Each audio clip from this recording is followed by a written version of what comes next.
Beth Hiley here for BoardGameGeek at Gen Con Online. I'm here with Adrienne Martineau from Days of Wonder, and you've brought us the next in the, I guess I'll call it the Ticket to Ride Turbo series or the Micro series, these smaller box versions of Ticket to Ride, and this one now taking place in Amsterdam. Hi, Beth. Nice to see you today. Hello, everyone. You can call them the Turbo series or the Super Express or the Mini Tiny, or I mean, we do call them in time like the cities series because I'll focus on different and various cities, right? I suppose all those words would be accurate in describing a quicker, faster, and more entry-friendly way to get into Ticket to Ride. Exactly, and it was really the idea of that series. If you want to talk about the concept of itself, is that we Ticket to Ride is a fairly easy game to learn and play and teach, right? But you still meet people where maybe like a $50 game is still expensive. Maybe the big large board might be impressive if you are not into modern board game, and the time, sometimes you don't have like 1 hour to play, even with your kids or at home. So I think that this kind of smaller game do perfectly fit for either people that are too impressed to buy and play a big board game, or people that you want a 15-minute game fix, and it's like just before dinner. So I think it's perfect. You can play 1 round, 2 rounds. It's like you're watching a TV show. Sometimes you don't have time for a movie. You go watch a TV show and you like it, and then you look you watch a second episode. But the commitment shorter. Well, and I like too that each city has had its own personality, where the New York one was taxis, the London one was double-decker buses, and I actually don't know what the Amsterdam one, sort of what its little twist is. Yeah, it's we started with Amsterdam because it's the only time we go that far back in time, right? So it's happened. It's in the 1600, so like the 17th century. Okay, where there were like no train, no buses, no taxi. So we are using small carts. So maybe the black is a bit different I can show, but like medieval cart, right? That could be pulled by a cow or a pair of horse. Okay, so they're like new pieces. Okay, so they're really nice and tiny, and they do have the ticket ride kind of size and stuff. But I think it's a nice trick that we change the setting. And we also change the pieces. It's make them a bit like more fancy, and train are cool, but it's not all about train. Well, let's assume people maybe have never heard of the City series before, and I'd love for you just to kind of take through, because it's so easy to learn, what a turn looks like, and then maybe we can talk a little bit how it compares to the original Ticket to Ride, sort of where it's been streamlined and to make it a little bit more shorter, more portable. Sure. So what we did basically is we took the game and we cut it like in one turn, right? We keep 1/3 of the game somehow. So on the goal is still to complete ticket, right? Ticket are the core of the gameplay of Ticket Ride, and you get dealt 2 tickets at the start of the game. You can keep to choose 1 or 2. Okay, if you're a bit bold, you can keep 2. Or if you're a bit more cautious, you're gonna just keep 1 of the 2 tickets you've been given, and those are on them you have points at the end of the game if you completed the ticket by linking the 2. So it's not city anymore, but the 2 places, the 2 locations on the ticket. You get that number of points, and if you missed the ticket, you get minus the number of points. So that's very very similar to any ticket ride you may know already. Okay. And then to complete this ticket, on your turn, you're going to play in a series of turns, and on your turn, you have the choice. You have a choice among 3 different actions. One is draw transportation card. Okay, it's not train card anymore, but transportation card.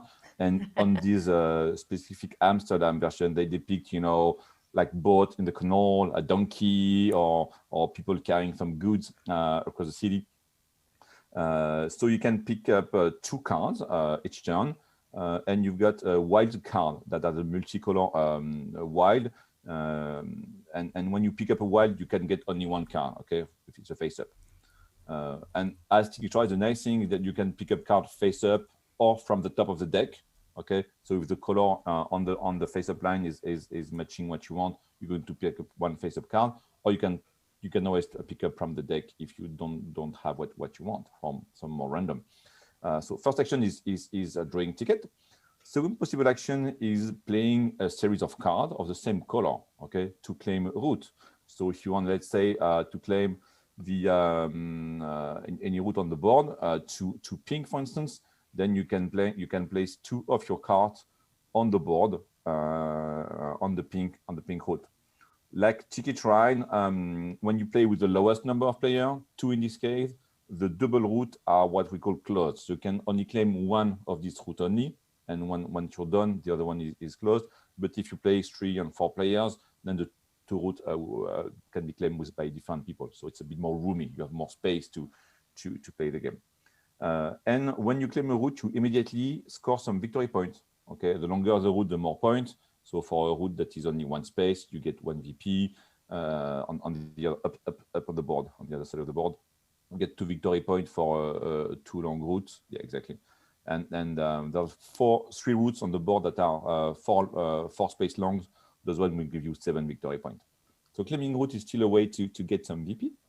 And then the other action you can do on your turn is draw new ticket. If you think you're good enough and you think you completed your ticket already, you're able to draw some more tickets.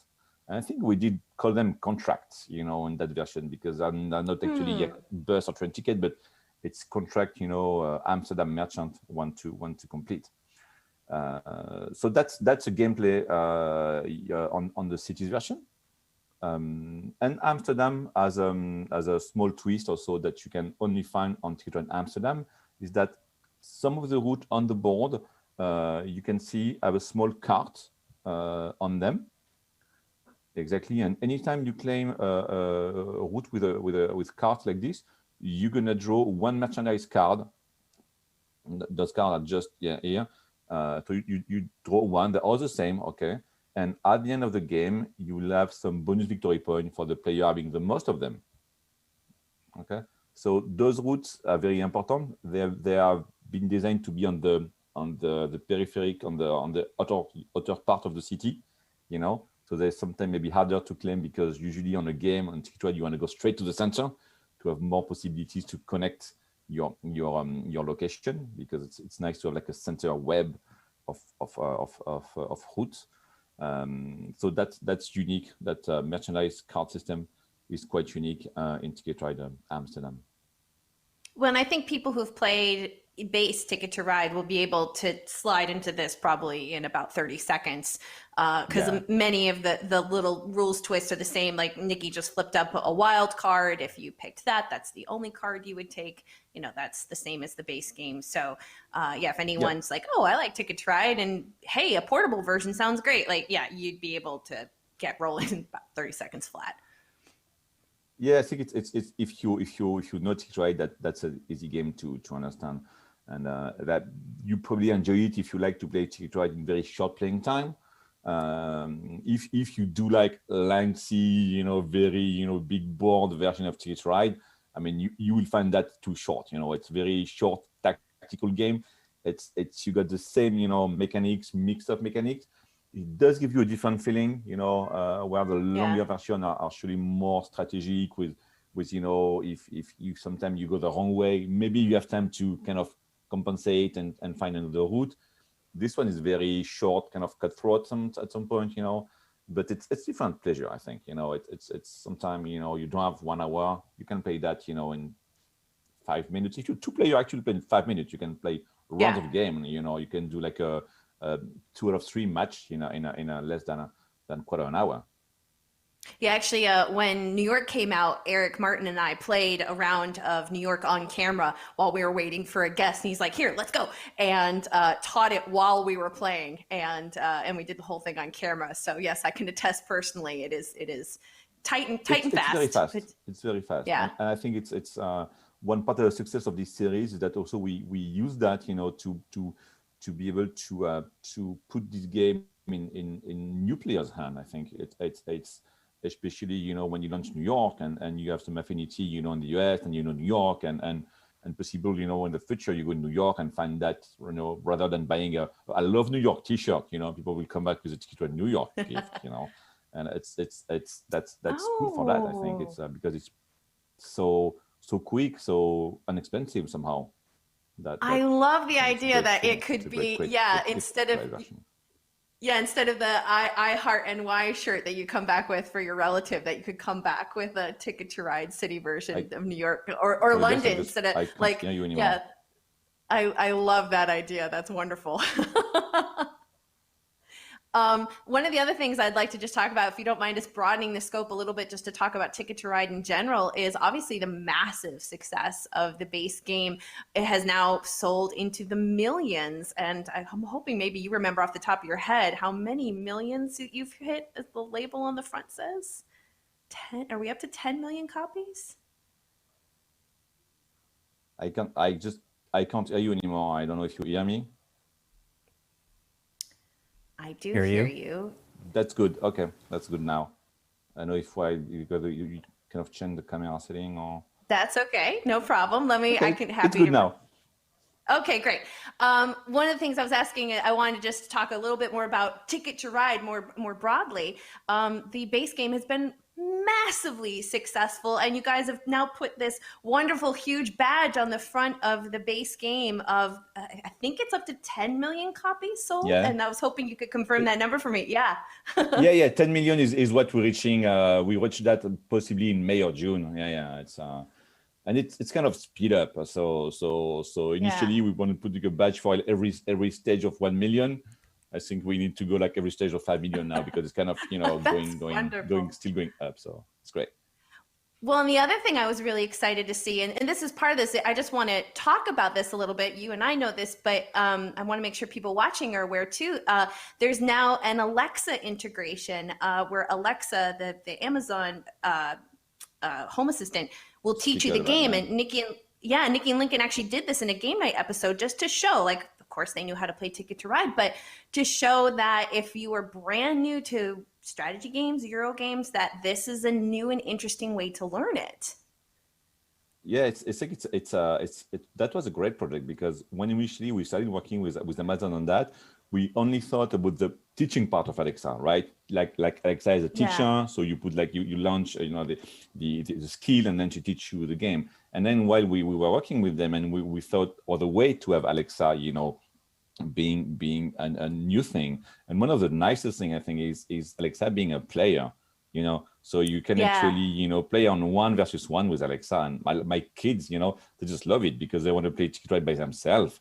They can. So it's so fun. I mean, she can be your plus one in any case, but I think it's a very interesting experience. So she can't be as good as a human player, I'm afraid, yet, but I think it's amazing, and I think it's also kind of, it keeps the board game aspect more than an app, right? Because even if you play as an AI, as Alexa, you still play a board game with moving the pieces, and having the board in front of you. It's a bit different than just, having an iPad and being, on digital stuff, I think. So it's great. Although that's a nice segue for us to talk about the fact that the digital version of Ticket Ride has also been a massive success. And there's been a couple questions in the chat about whether some of the expansion maps are also going to be added to the digital version as well. Yeah, we're still working on some new expansion. It's definitely harder as we move forward, in the sense that we did develop the easier one to adapt, right? There's UI factor very important when we work digital, that if the game have a lot of PCs around and different set of cards and stuff like this, it's make it a bit harder to translate into the app. But the digital team is still actively working on Ticket Ride, and new stuff, new version will come for sure. Yeah. Is there any plan, if you're able to share, about putting this city series in as a digital version also? I mean, to me, I kind of think, hey, this is your chance to play it in real life, because it's so quick and so fast and it's portable. But does that have a digital feature coming up, perhaps? Yeah, probably. I mean, it's a matter we've been discussing, and it's we need to see, because the actual Ticket Ride, like the US map, if you play by yourself, again, the AI in the app, it's so quick, right? It's like maybe like 5 or 10 minutes. So making like a Amsterdam or New York version, which is so quick by itself, 2 minutes. you're gonna turn that into actually a 1 minute gameplay, So is it interesting, as a player? Am I satisfied to play something for only 1 minute? Yes, maybe, because you have a lot of small, portable, video games today that play very fast. So yeah, I mean, we're thinking about it, and I'll be happy to have like those versions because I like them. I think they're very fancy, art-wise. So possibly we will do that in a app version. Now, looking back to Amsterdam, what time frame are we looking at for release if people are now delighted to get their hands on this? Yeah, so games should be on the boat or near. Those games are produced in Germany. So we're looking about early October, I think, on the shelf. Now we have about 5 minutes left. So Adrian, I would love if there's any other either Ticket to Ride news that you would like to share, anything coming up from the Days of Wonder studio that you'd like to share with us. This is your chance to give us any sneak peeks or any just conversational topics that you're interested in. Sure. So we do love working on the city map. We're still working on new Ticket to Ride for the bigger map, okay? And the way we see Ticket to Ride, you got the Ticket to Ride, base game, and then the city kind of expand toward, a less hobby audience, and then we'll keep working on new maps and things like this. We're working on a kind of a follow-up of Ticket to Ride 10th anniversary, like the big black box version we did, in the past. So we have some news on that that I will share later in the year.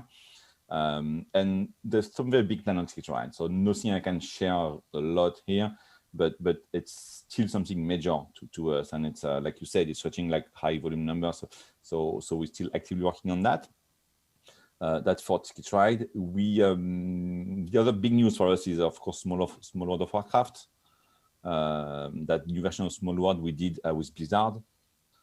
So that's a big project. Game is finished as well, so it's be released before Amsterdam actually. So should be on shelf in September.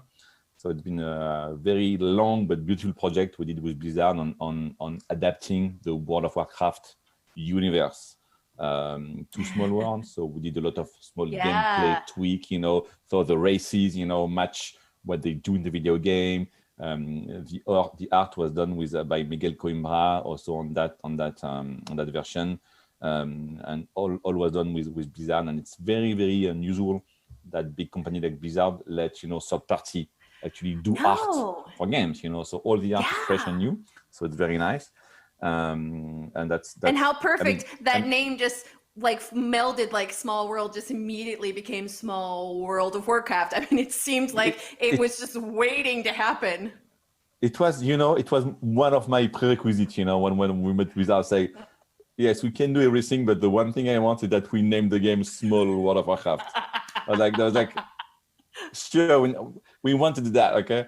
You had to. So that I think that was perfect, and we had other projects for 2020 initially, but definitely the health crisis and the pandemic did affect, not our ability to work on, but the fact that we knew store couldn't be, open all year long, so we wanted to limit the number of novelty we want to put on the market. It was I mean, not good for us to do like 5-6 new titles when we knew that all spring, would be very difficult for new games to be released. So we kind of pushed a lot of stuff for next year. So we may have a 2021 very, very busy. Well, hey, I hope so. Just for the sake of the studio, we certainly want you guys to be successful. Can you hear me again? I can't hear you anymore. That's okay. I'll see if Derek can work whatever magic he worked on the last time. I know you didn't do anything. Well, if I guess I'm going, since we're having a little bit of sound issue, I'm going to wrap things up with Adrian. And Thank you again. I know he can't hear me, but that I'm delighted that you were able to join us and tell us all things Ticket to Ride, all things Days of Wonder. Stay tuned for the upcoming Small World of Warcraft, which will be released in a couple of months. And Adrian, thank you again. I hear you now. So thanks a lot. It was lovely to be with you guys. I'm missing convention so much. I'm missing you. I'm missing seeing you so much. So it's cool that we can gather around Gen Con online. I'm so glad we could have you.